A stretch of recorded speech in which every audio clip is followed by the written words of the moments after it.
Hello and welcome to our program, 10 Lessons Learned, where we talk to business people, journalists, authors, professors, ambassadors, leaders and luminaries from all over the world. My name is Siebe Van Der Zee and I'm your host. I'm originally from the Netherlands, currently happily residing in the beautiful Grand Canyon state of Arizona. I'm also known as the Dutchman in the desert. Our guest today is Terry Tucker from Denver, Colorado. Terry is a motivational speaker, author, a frequent podcast guest, and on the topics of mindset, motivation, and self-development. As he describes himself, he states, "I help people live their uncommon and extraordinary lives." Terry is the founder of Motivational Check, LLC. He holds a Bachelor of Science degree in Business Administration from the Citadel and a Master's degree from Boston University. In the past, Terry has been a college basketball player, a marketing executive, a hospital administrator, a SWAT team hostage negotiator, a high school basketball coach, a business owner, a motivational speaker, and most recently, a cancer warrior. He is also the author of multiple books, and he has been featured in several leadership magazines. You can learn more about Terry Tucker on our website, 10lessonslearned.com. Hello, Terry. We are so happy to have you join us today. Well, Siebe, thanks for having me on. I'm really looking forward to talking with you today. So am I. And I was curious, Terry, one of your books, 10 Principles to Leading Your Uncommon and Extraordinary Life, you talk about the concept of sustainable excellence. What do you mean with that? Yeah, that's a great question. People always ask me, you write this book, Sustainable Excellence. And I'm like, well, what is excellence? I'm like, I don't know. I don't know what excellence is. And the reason I say that is because you and I may look at something, whether it's a piece of art or a sports team or something like that. And you may say, man, that is excellent.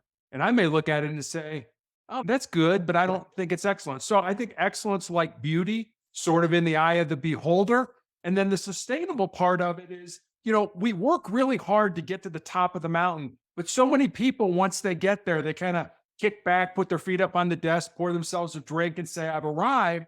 And then 6 months later, a year later, boom, somebody passes them up.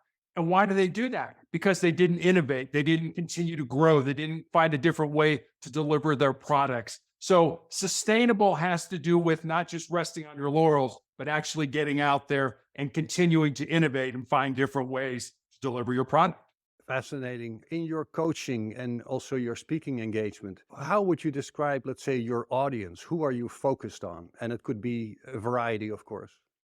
Yeah, it's mostly young leaders, young professionals that are, just kind of getting into the game, so to speak, the game of life, and trying to figure out where they belong and what their niche is in that. And I don't purport to have all the answers, but I do feel that over my 62 years and all over the different careers that I've had, I've learned some things that I'm just hoping to pass on to people that if it works for them, take it by all means and incorporate it in your life.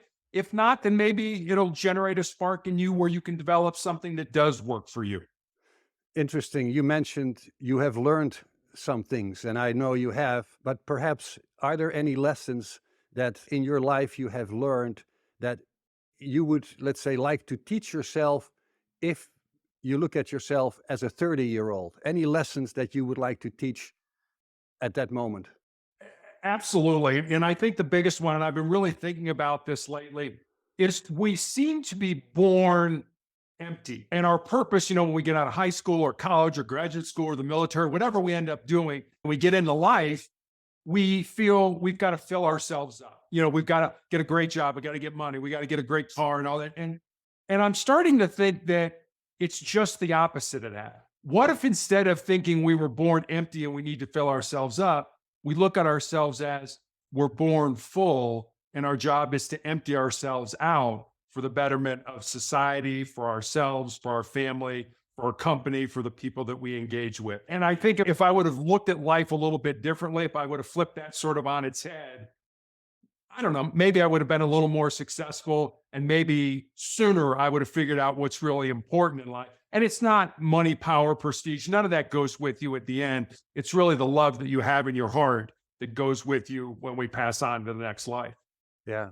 Thank you for sharing that. And it, let's say, sets you up for your 10 lessons, right? Let's take a look at those 10 lessons. Lesson number one: control your mind or it will control you. What are your thoughts about that? Yeah, I mean, I think that's one of the most important things in life. When I was growing up in Chicago and playing basketball, I had a friend in the conference by the name of Isaiah Thomas, who played for Bobby Knight at Indiana. And we would see each other in the summer when we would come home.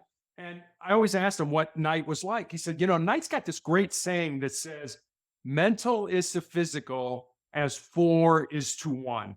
And here's this great coach teaching elite athletes to use their bodies to be great players on the court. But what he's really saying with that quote is that your mind or your mindset is four times more important than anything your physical body is going to do. When I was at the Citadel one year, we had a president by the name of James Stockdale. And Admiral Stockdale was the highest ranking prisoner of war in the Hanoi Hilton during the Vietnam conflict. He won our nation's highest military award, the Medal of Honor. And I didn't have a lot of interaction with him, but I remember one day I was at an event and somebody asked him, who were the people that survived that torture? I mean, he was a prisoner of war for 8 years.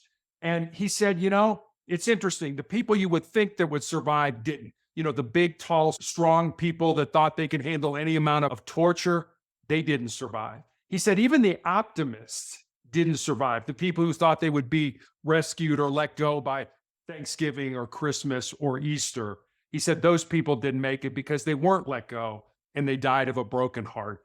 He said the people that survived were the people that understood what they could control and they controlled it. And he said for us as prisoners of war, the only thing we could control was our breathing and the thoughts in our mind. And he said if we could do that, then we were able to survive that horrible endeavor. So yeah, controlling your mind, I think it starts there. If you can't control your mind, it's awful hard to control your body.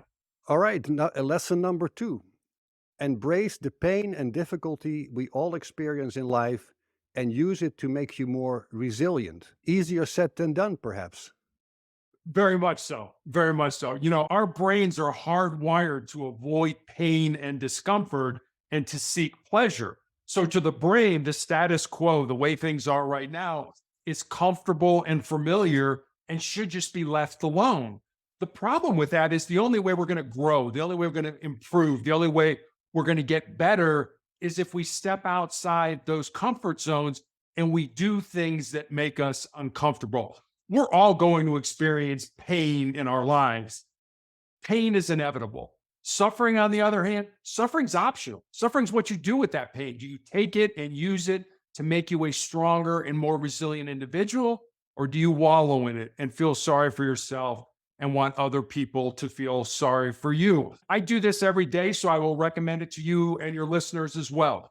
Do one thing that makes you nervous, that scares you, that's potentially embarrassing. It doesn't have to be a big thing. But if you do those small things every day, when the big disasters in life hit us, and they hit all of us, we lose somebody who's close to us, we lose our job, we find out we have a chronic or a terminal illness, you will be so much more resilient to handle those things than the people who just kind of casually go through their life. It bothers me a lot when I look at people who, there's an entrepreneur by the name of Ed Mylett. He talks about the four types of people in the world. He said the first one are the unmotivated. And he said that's the vast majority of people. He said the second group are the motivated. And it's pretty simple, sort of a carrot and stick. If I do this, then I will get that. But number 3 or 4 are really where I want to be. He said number 3 is the inspirational people. Inspirational meaning in spirit. You move people with your actions. And then the 4th group are the aspirational people, where people want to be like you. So instead of running from pain, instead of trying to avoid it, what again if we did just the opposite? What if we took that pain, flipped it inside, burned it as fuel, used it as energy to make us stronger and more resilient? Now, perhaps, Terry, the exception could be or would be individuals that have mental issues, because that makes it very difficult, if not impossible, to make adjustments, right? And you have shared with me already that you have gone through cancer treatment, and obviously that was not easy to deal with and is not easy to deal with. But you It, managed to find a way to, I don't want to say overcome because it's, like a permanent situation, but to deal with that, make adjustments. exactly. I've had cancer for almost 11 years now. I've had my leg amputated in 2020 during the global pandemic. I have tumors in my lungs, but I am now on a clinical trial drug where when I first started it, I've been doing it for 2.5 years. I have terrible reactions to it. And I do this every 3 weeks for 5 days in a row. I throw up, I shake violently, I have a headache, I have a fever. And even my nurses are like, why do you keep coming back and doing this? And I'm not going to give you the answer to that yet because it's further down the road in terms of the lessons that I've learned. But for me, it's, I take that pain, I take that ugliness, and instead of running from it, I use it. I use it to make me stronger. I use it to keep going. I just challenge myself to take that pain, and instead of trying to get away from it, I flip it inside and I burn it as fuel to make me more resilient. And I promise you, anybody who's listening to us, I am the biggest wimp in the world. So if I can do this, I promise you, anybody listening to us can do this as well. Well, truly inspirational. I appreciate you share that. Lesson number 3, what you leave behind is what you weave in the hearts of other people. Well said. And obviously curious about your story behind that. Yeah, I look at that kind of as a legacy type of truth. I grew up with Fred Rogers, Mr. Rogers, Mr. Rogers' Neighborhood, who was on PBS from like 1968 till somewhere in the 2000s. And I remember reading a story that when Mr. Rogers died, his family was going through his effects and they found his wallet. And inside his wallet was a piece of paper where he had scribbled, "Life is for service." And so the way I look at that is when I had my leg amputated and I found out I had these tumors in my lungs, which I'm being treated for, I went with my wife to the mortuary and to the cemetery and to the church, and I planned my funeral. And because I go on podcasts like this or I speak in person about motivation and the need to keep moving forward, I actually got some brushback from people who commented that somehow planning my funeral was in some way defeatist. And I had to go back at him and sort of laugh and say, well, the last time I checked, I think we're all going to die. Don't think anybody's working on a cure for life right now. Every one of us is going to die, but not every one of us is going to live. And I heard a Native American Blackfoot proverb years ago that I absolutely love. And it goes like this: when you were born, you cried and the world rejoiced. Live your life in such a way so that when you die, the world cries and you rejoice. I That's love what that. I want. That's I what I'm love that. looking. Don't get me wrong. I'm not looking to hasten my demise in any way, shape, or form, but death is not nearly as scary for me because I believed I have lived the purposes for which I was put on this earth to do.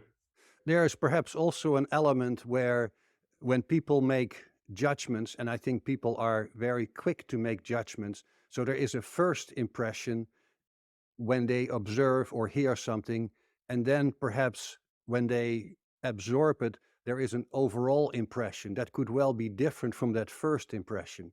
When somebody talks about, you're preparing your funeral, wow, how negative can you get? But if you understand what you just explained, that impression is, of course, completely different from that first impression.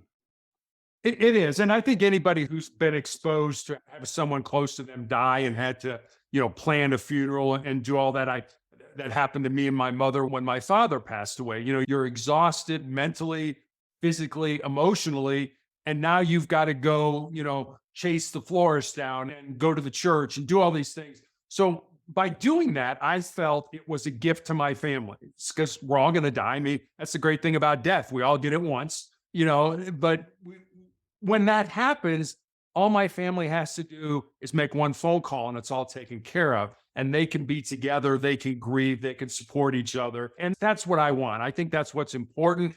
Start the grieving process, get over that at some point in time, but you have to start it. And funerals are incredibly demanding physically, emotionally. And so I just felt it was more of a gift to my family than it was really being defeatist in any way. I get it. I like it. In that sense, I like it, right? We're talking about funerals, but you know what I mean. The mindset again. Lesson number 4, and it kind of connects to what we were talking about. Lesson number 4, as long as you don't quit, you can never be defeated. Yeah, it seems pretty simple, pretty logical. And the way that works for me is that, someday my pain is going to end. It may end through surgery, it may end through some type of new medication that's developed. Quite frankly, it may end when I die. But if I quit, if I give up, if I give in to pain, then pain will always be a part of my life. I have a friend of mine who, when I ended up writing my book, he was the first person I sent it to. And I said, is this any good? I mean, you don't know, especially as a first time writer. And he's a former Navy SEAL, and he's kind enough to call me on my off weeks of treatment. And we talk about all kinds of things. And the SEALs have what they call their 40% rule, which basically says that, if you're done, if you can't go on, if you're at the end of your rope, you're only at 40% of your maximum. And you still have another 60% left in reserve to give to yourself. So anytime I get into those dark places, and I don't want your listeners to think that, this cancer journey is a piece of cake for me. It's not. I get in places where it's dark and I feel sorry for myself and I get down. But when I do that, I remember that 40% rule. I remember that I have so much more left inside of me to give to myself. So I think anytime your listeners are thinking, I can't get off the couch and go to the gym, or I don't want to stay at work late at work to get this report done, or I can't, finish this or study for this exam. Remember, you have 60% more left in yourself to give to yourself to be successful in life. Perhaps that's why you describe yourself as a cancer warrior, right? And I appreciate and value, of course, in different situations, people say cancer survivor, but you're in it. You're fighting it and you deal with the ups and the downs. You have to deal with that. You do. Yeah. Absolutely. Yeah. Thank you for sharing that. Lesson number 5, be part of something bigger than yourself. I have some questions, but please explain.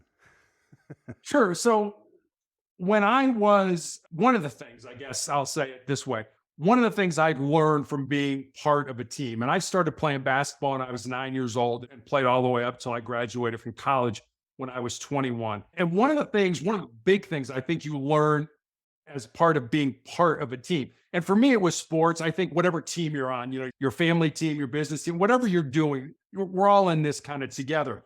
So what team sports taught me was the importance of being part of something that's bigger than yourself.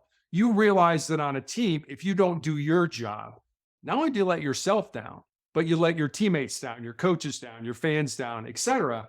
And if you think about it, the biggest team game that we all play is this game of life. And I am now on a clinical trial drug. And I mentioned how it affects me with nausea and vomiting and shaking and all that kind of stuff. It's a drug that's more than likely not going to save my life, but it's something that maybe 5 years from now, 10 years from now, based on the data that the doctors are gleaning from my test results, my blood work, my scans, and things like that, may help somebody that I don't even know, that I'll never have the opportunity to meet. And that to me is a carryover for what I learned in team sports, is to be part of something that's bigger than myself that will help somebody that I don't even know.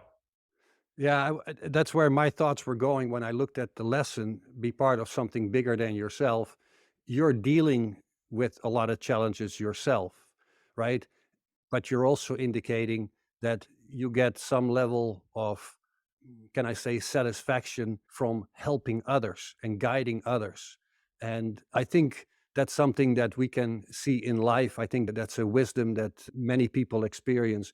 If you help other people without looking at your own personal benefit, it makes you feel good, to put it in simple terms, right? It really does. And so many of us develop relationships that are more quid pro quo. There's a hook attached. I want to know you because you can help me or something like that. Again, what if we flip that on its head? What if we just develop relationships for what we could give to each other? Without anything. I'm not looking for anything from you. I'm not looking you to help. If you can help me somewhere down the road, great. But that's not what this is about. This is about how can I help you? Think how great those relationships would be. Think, at least for me, I love being able to help somebody that will never be able to repay me for what I did for them because it just gives me a great feeling. And if we all started to think that way and not what I can get from it, but what I can give to it, imagine how much better our world would be. True, but it is very difficult, I think, to change people's mind because many times the focus is on making money. And if I can do this, and yes, it may help someone, but if I can make money, then that seems to be on a higher level, even making money. It does. You're absolutely right. But on the other hand, I'll say this, having been in business for a number of years, every study that I ever saw about what's important to an individual in terms of their job, salary or compensation seemed to always rank, 6, 7, 8, 9, somewhere in that area. There were so many more things that were important in terms of, including being valued. I want the organization to value me for my opinion. I want to feel that I contribute and things like that, that I'm just not pushing papers from one side of the desk to the other. So yes, compensation is important. You're treated fairly. You want to be compensated for your time, your talents, and your efforts. But at the same time, most people would say there are more important things than just compensation. And yeah, you're right. We all want to make money. We all need money to live. But at the end of the day, money, power, prestige, you can't take that with you when you go. What can you take with you? But those are, excuse me, I No. didn't mean to interrupt.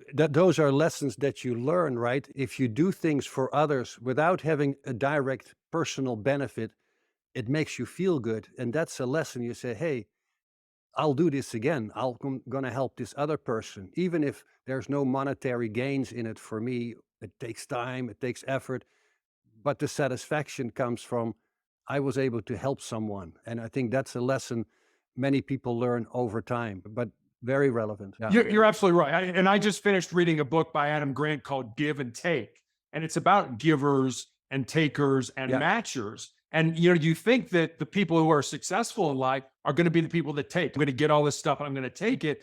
But what he argues is that's not the case. It's the people who give up themselves, who give up their time, who give up their talents to help other people be successful. Those are also the people that somehow make it up the ladder as well. So don't think that, I've got to always get something. No, what you can give will also get you to the point where you're making a good salary, you're running a company, whatever your goals are.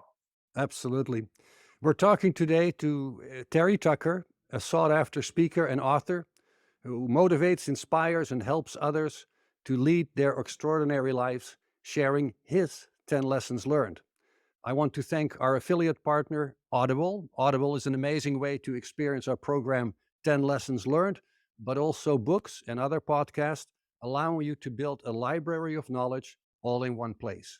You can start your free 30-day trial by going to audibletrial.com/10 lessons learned. Again, that's audibletrial.com/10 lessons learned, all lowercase, to get your free 30-day subscription.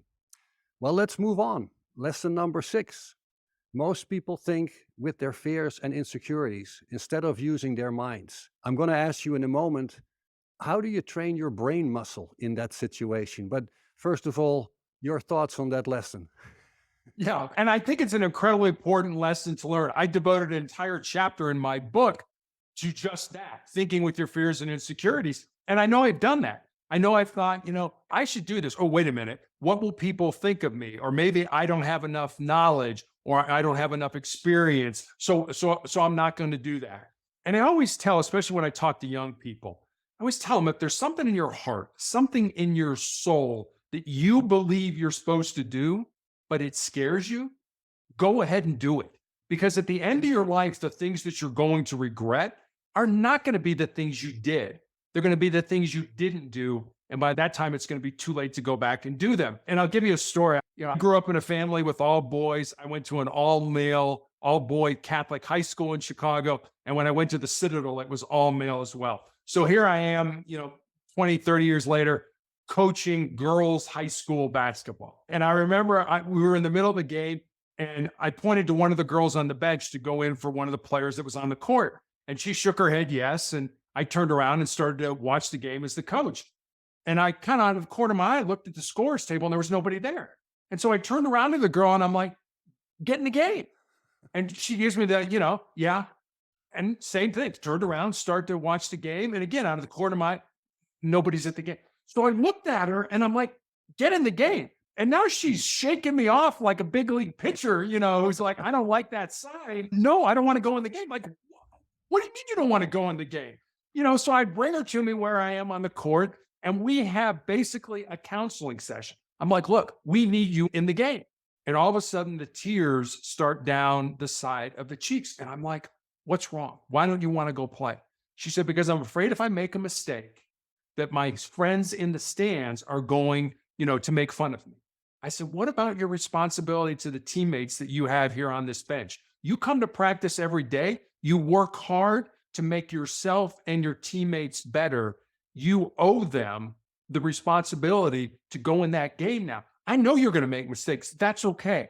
But go in there and do the best you can. And I'm like, oh my God, I am having a counseling session in the middle of a high school basketball game because this individual doesn't want to go in the game. I mean, it was so foreign to me. But when I thought about it later, again, she was thinking with her fears and her insecurities and not thinking really what was best for her and best for the team. So I love telling that story because I think it really illustrates when an individual thinks with their fears and their insecurities. Yeah, and that's why when I saw that lesson, I was thinking of, the term brain muscle, how you can train your brain. Because if this young person is dealing with a similar situation in a different environment, she may well go back to the lessons that she learned from you in that situation, and her brain has been prepared, trained. I always make the simple comparison. If we go through traffic and there is a traffic light, well, when the light switches from green to yellow to red, you stop. Even if you are talking to a passenger next to you or listen to the radio, your brain is trained, hopefully, that way that you stop.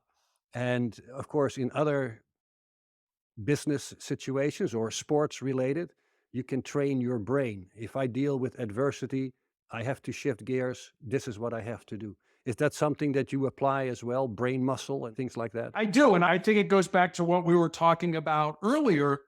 How do you do that? How do you develop that thing? Like I said before, do one thing every day that makes you uncomfortable, that makes you nervous, that scares you, that's potentially embarrassing. Because if you do those small things every day, when you get into that situation like my player was, who was like, oh my gosh, what do I do? Well, you've already done uncomfortable things in your life. And my players will tell you, if you ever interview them, they would tell you, coach used to always say, you need to become comfortable with being uncomfortable. I used to tell them that all the time. And as a result, I would run my practices in a way that they were always, I felt, much harder, much tougher, than the games that we were going to play, because I wanted them to realize, look, if you can do it in practice, when we get into a game, you're certainly going to be able to do it in that regard as well. So again, don't sit back on your laurels and say, this is comfortable, because your brain will let you do that. Get outside that comfort zone, do difficult things. You do difficult things, you work that brain muscle. Excellent. Lesson number 7. You are the person you're looking to become. How does that work? Yeah, that's a great question. Yeah, I really think, if you want to be, a CEO, you have to see that in your mind. I always tell people, if you can see something in your mind, it can happen. If you can't see it in your mind, it's never going to happen. And that goes back to what we started with, controlling your mind, or your mind is going to control you. I've seen people just abdicate responsibility for their life to others. I've certainly seen it during my cancer journey, where people will say, okay, I've got cancer. Okay, doctor, I'm turning my entire life over to you. You make all the decisions for me. And I'm just not that kind of a person. I want my life to be based on the decisions that I made, not by the ones that I didn't, or the ones that other people made for me. Kind of a story that sort of illustrates that, I think, is that I've always been a big fan of Westerns growing up. When I was young, my mom and dad used to let me stay up late and watch Gunsmoke and Bonanza. And my favorite was Wild Wild West. 1993, the movie Tombstone came out. May have seen it. It was a huge blockbuster. Starred Val Kilmer as a man by the name of John Doc Holliday, and Kurt Russell as a man by the name of Wyatt Earp. For your listeners that have never seen the movie, Doc Holliday and Wyatt Earp were two living, breathing human beings who walked on the face of the earth. They're not made up characters for the movie. Right here in Arizona. Yeah, exactly. Exactly. Doc was called Doc because he was a dentist by trade, but pretty much Doc Holliday was a gunslinger and a card shark. And Wyatt Earp, almost his entire adult life, had been some form of a lawman. So these two men from entirely different backgrounds somehow come together and form this very close friendship. And at the end of the movie, Doc Holliday is dying at a sanitarium in Glenwood Springs, Colorado, which is about 3 hours from where I live. The real Doc Holliday died at that sanitarium, and he's buried in the Glenwood Springs Cemetery. And Wyatt, at this point in his life, is destitute. He has no money, he has no job, he has no prospects for a job. So every day he comes to play cards with Doc, and the two men pass the time that way. And in this almost last scene in the movie, they're talking about what they want out of life. And Doc says, you know, when I was younger, I was in love with my cousin, but she joined a convent over the affair. But she's all I ever wanted. And then he looks at Wyatt and he says, what about you, Wyatt? What do you want? And Wyatt kind of nonchalantly looks at him and says, I just want to lead a normal life. And Doc looks at him and says, there's no normal. There's just life. And get on with living yours. I mean, you and I probably both know people that are sitting out there listening to us that are like, well, when this happens, I'll have a normal life. Or when that occurs, I'll have a successful life. Or when this arises, I'll have a significant life. What I would like to leave your listeners with is this. Don't wait. Don't wait for life to come to you. Get out there, find the reason you were put on the face of this earth, use your unique gifts and talents, and live that reason. Because if you do, at the end of your life, I'm going to promise you two things. Number one, you're going to be a whole lot happier. And number two, you're going to have a whole lot more peace in your heart. Well said. It leads to lesson number 8 in a way. Lesson number 8, fail often, especially when you are young. Yeah, I guess I need to say there's a difference between people who fail and people who quit. You know, people fail every day, but if you view failure as the end of the journey, then you're a quitter. And when I had my second job out of college, I was a hospital administrator at a fairly large hospital in Columbus, Ohio, about 1,100 employees. And I got to meet a young woman who was in the speech therapy department, and I helped her implement a new way of helping people who stutter. And just a vibrant young lady in her 30s. And she ended up, I found out later, she was engaged to a friend of mine who I was in law school with. I went to Capital University Law School in Columbus, and he and I were in law school together, and we lived close to each other. And so it was just kind of fun. We developed this great friendship, and we had a great time, and they were planning this big wedding. Her fiance's father was a fairly prominent attorney in Columbus. He had been one of Richard Nixon's attorneys during the Watergate situation. And so, all of a sudden she started to get tired all the time. She was just but she, kind of put it off to, well, I'm planning this big wedding and I'm exhausted and everything will be great. Well, she came back after the wedding, still tired, ends up being diagnosed with chronic myelogenous leukemia. And just a horrible thing. And so she goes through all kinds of tests, and bone marrow transplantation had just kind of come onto the scene at the time. And so her doctors were trying to find a match. Myself and the organ and tissue procurement coordinator at the hospital eventually put together a bone marrow drive where we tried to find a match for her. We didn't find that match, but her cancer ended up being in remission through the drugs that she was on. So at that point, her doctors had found a match, and they went to her and they said, okay, here's the deal. You do this now, understanding that if you take this new bone marrow, you got a 50-50 chance of living, or you cannot do it. You're at a good place right now, but probably you have another 2 or 3 years left in your life. What do you want to do? And she ended up taking the shot at the bone marrow transplant. She was too young, too vibrant, not to, hey, I'm going to go for it all. Unfortunately, the new marrow turned on her body. She developed graft versus host disease, and she ended up dying at 32 years of age. And I still think back on this, every now and then I think, if she had to do it over again, would she have made a different decision? And I don't think she would have, because she was a person who thought, you know what? 2 or 3 years of life is just not enough for somebody who's that vibrant. I'm going to swing for the fences and see if I can hit a home run. Unfortunately, in that case, and it ended up costing her life. And I can see and hear how inspirational your experience can be for so many people because failure can easily set people back. And many times they don't know where to go from that position, from that moment. And indeed, in some cases, when we talk about cancer in an advanced stage, um, it's not to say, oh, just don't think about it, everything will be fine. No, but how to deal with that in that moment. And I appreciate your sharing that with our audience, definitely. Lesson number 9, and boy, that applies to me. Listen more than you talk. One of the things I learned in doing the podcast is I need to stay quiet and listen to my guests. But I'm curious how you approach that. Listen more than you talk, and how do you learn that?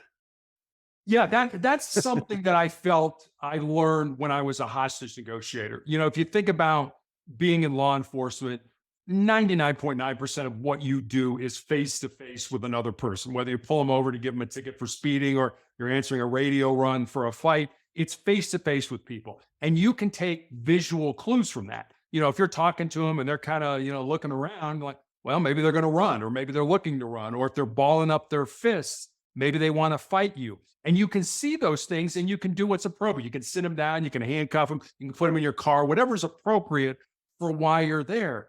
But as negotiators, we weren't with the person. And we were taught as negotiators that when you're trying to convey a message, 7% of your message are the words that you use, 38% of your message is your tone of voice, and 55% of your message is your body language and your facial expressions. So when we were negotiating with somebody, we weren't there with them. So that 55% we didn't have. We weren't able to see when we said something, we're like, oh God, that guy's an idiot. We couldn't see any of that. But we had to figure things out based on what people were saying, what they weren't saying, and how they were saying it. And I think one of the biggest issues that people have to learn is to listen to understand versus listen to respond. We're real good at, you're talking and it's like, hurry up, say what you're going to say because I want to get my 2 cents in there versus, oh, okay, I hear what you're saying. I may agree with you. I may not agree with you, but help me to understand where you're coming from. And I think in society, certainly here in the United States, and we're not going to get into politics, but the point now in life where we don't listen to understand, we listen to respond.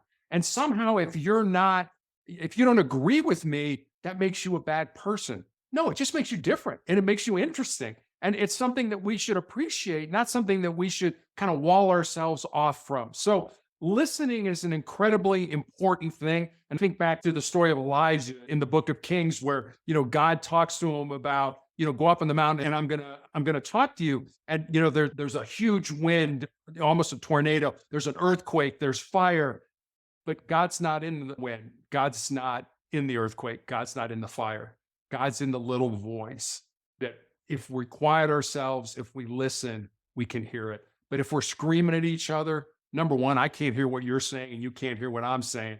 And we also can't hear the voice of our Creator. True wisdom. It is so important. And I'm glad that you put that in the form of a lesson for our podcast because we all have that tendency. And I have learned over the years, indeed, to listen carefully. And I think I got better in my work because of that. Instead of saying, well, let me tell you what I think. No, let me understand what you're saying. And so we're on the same wavelength here, Terry. I like it. Thank you. Lesson number 10. Can you believe we're already there? Lesson number 10. Love is the most important word in any language. Oh, I'm impressed. How do you express love?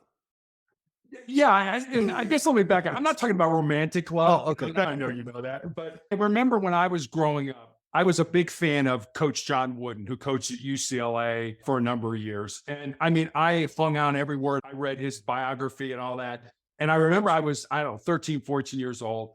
And I was listening to an interview that Coach Wooden was giving. And a reporter asked him, what's the most important thing that you want your players to learn or to understand? And, here's this incredibly successful college basketball coach. And I'm sitting there with a pad of paper and a pencil and I'm writing stuff down. I'm like, all right, come on, coach, give me some good X's and O's, something I can put down here. And he said, the most important thing I want my players to understand is the importance of love. And I was like, no, that's not what I want. Come on, give me something that I can use on the basketball court. But I was a kid and I was immature and I didn't understand it. But his lesson was so important. It's, if you don't love yourself, if you don't love what you do for a living, if you don't love the people around you, life is so empty. I remember there's a saint, Maximilian Kolbe, who's called the Saint of Auschwitz. He was an individual who was in the Auschwitz concentration camp during World War II, and he was a Catholic priest. And somebody had tried to escape, so the prison commandant decided that they were going to take 10 men out of a group, and they were going to put them in a bunker, and they were going to starve them to death. And one of the men who was chosen screamed out, he's like, no, I've got a wife and kid. And Father Kolbe said, I'll take his place. And so he's like, okay, that's fine. You take his place. This guy can live. And so they put him all in a bunker, and one by one, the man died. And every day, Father Kolbe led them in prayer until at the very end, Father Kolbe was the only one left. And so the Nazis wanted to have that bunker freed up. So they're like, look, we're going to kill you. And so they gave him an injection of carbolic acid. And it was said that when he got that injection, he held his arm out saying, go ahead and do it. And I think that shows you the love of an individual. I'm going to give my life for another human being in the hopes that they will have an opportunity to get out of this mess, this concentration camp, and be reunited with their family. I'm truly inspired by your lessons, and I mean that sincerely. It connects to me and my, life experience, etc. No doubt the same for other people. I am curious, are there any lessons in life or in your career that you have unlearned? Yeah, that's a great question. And I don't know if I've unlearned anything. I don't know if I want to unlearn it. I certainly want to tweak it. I want to say, okay, maybe that's not the way it is, but at a time it was. I grew up in the 70s. I remember my wife and I were just talking about this. All in the Family was a huge television show, but it was about a bigoted, racist white guy who, and his interaction with his neighbors who were African-American and Hispanic and things like that. And back then it was really, it was a satire. It was a very well-received show, but at the same time, it was teaching us that, no, we're laughing at the main character. We're not laughing with him. We're laughing at him, because that's not how you treat people. So I think hopefully we all learn things from our past, from our mistakes. We can't do anything about the past. We can learn from it and we can move forward. But I think people get so hung up on, I've got all this baggage that I'm bringing from my past that I can't move forward because that baggage is just holding me back. So I don't know if I'm really answering your question, but I really kind of believe that I don't want to unlearn anything. I just want to expand on what I've learned. And if there are things that I find myself say, you know what, that was wrong, I shouldn't have done that, then fine, I'll admit that, learn from it, and try to move forward in a better way. Yeah, no, you said it well. I was thinking while listening to you, unlearned in my case, talk less, listen more, one of your lessons. And that's something that over time I have learned and feel very comfortable with. And I wish I would have done that sooner, but that's for when you interview me for your podcast, right? Terry, I want to thank you for joining us today. I really appreciate it. And thank you for sharing your wisdoms with our global audience. I want to make a few closing remarks. You have been listening to the international program 10 Lessons Learned. And this episode is produced by Robert Hossery. And as always, we are supported by the Professional Development Forum. Our guest today is Terry Tucker, a sought-after speaker and author who motivates, inspires, and helps others to lead their extraordinary lives, sharing his 10 lessons learned. And to our audience, don't forget to leave us a review or a comment. You can also email us at podcast@10lessonslearned.com. That is podcast@10lessonslearned.com. I hope you will subscribe, and so that you don't miss any future episodes. And remember, this is an episode that makes the world wiser and wiser, lesson by lesson. Thank you, and stay safe.